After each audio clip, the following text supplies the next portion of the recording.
వ్యాపారాల్లో నష్టపోయిండు, అప్పుల పాలయ్యిండు. ఏం చేయాలనో తెలవక అన్నని బలి చేసి అప్పులు తీర్చుకుందాం అనుకుంటు. కానీ సీన్ రివర్స్ అయింది.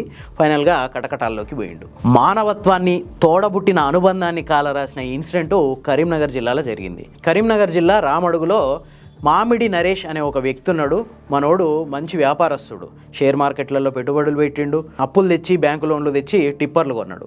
కానీ షేర్ మార్కెట్లలో పెట్టిందంతా ఊడ్చుకుపోయింది, లాస్ వచ్చింది. ₹1,50,00,000 అప్పైంది. ఒకవైపు అప్పులోలు విక్తున్నారు, ఇంకోవైపు ఆ టిప్పర్లకు ఈఎంఐ కట్టలేకపోతున్నాడు. ఏం చేయాలనో తెలియని పరిస్థితి. దాంతో తనకంటే పెద్దవాడైన తన అన్న మామిడి వెంకటేషు మానసిక స్థితి సరిగ్గా లేదు. దాంతో ఆయనకు ఎవరు పిల్లనివ్వలేదు, పెళ్లి కాలేదు. ఈ నరేష్కి మాత్రం పెళ్ళయింది, పిల్లలు ఉన్నారు. సో ఈ మతి స్థిమితం లేని వ్యక్తి, పిల్లలు ఎవరూ లేరు, ఈయనని బలి చేస్తే నా సమస్య తీరిపోతుంది, ఇప్పుడు ఈయన బతికుండి ఏం చేస్తుండు అన్న ఆలోచన వచ్చింది నరేష్కి. దాంతో ఇమ్మీడియట్గా తన అన్న మామిడి వెంకటేష్ పేరు మీద ₹4.5 కోట్ల 9 ఇన్సూరెన్స్ పాలసీలు చేసిండు. ఆయన యాక్సిడెంటల్గా చచ్చిపోతే ఆ పైసలన్నీ ఈయనకే వస్తాయి. ఎందుకంటే ఆయనకు పిల్లలు ఎవరూ లేరు, ఉన్నది ఒక తమ్ముడు. సో నామినీకి ఈయననే పెట్టుకుండు. సో డబ్బులన్నీ ఈయనకు వస్తాయి.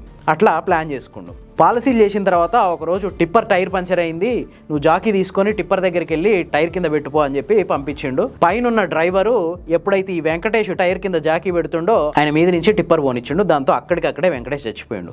పోలీసులు వచ్చిర్రు, ఎంక్వైరీ చేస్తుంటే ఒక కథ అల్లిరు. ఏంటంటే మా అన్న టిప్పర్ టైర్ కింద జాకీ పెడుతుంటే టిప్పర్ కదిలి దాని కింద పడి చచ్చిపోయిండు అని చెప్పి కథ అల్లిండు. కానీ పోలీసులకు ఒక డౌట్ వచ్చింది, టిప్పర్ టైర్ కింద జాకీ పెడుతుంటే అసలు టిప్పర్ ఎట్టా కదిలింది, డ్రైవర్ ఏం చేస్తుండ ఆ టైంలో? ఇట్లా తీగలాగితే డొంకంత కదిలింది.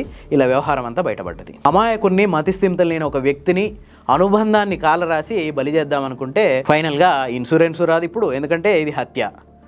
నామినీయే హత్య చేసిండు, ఇన్సూరెన్స్ రాదు, జైలు పాలయ్యిండు. రెంటికి జడ్డి రేవడి.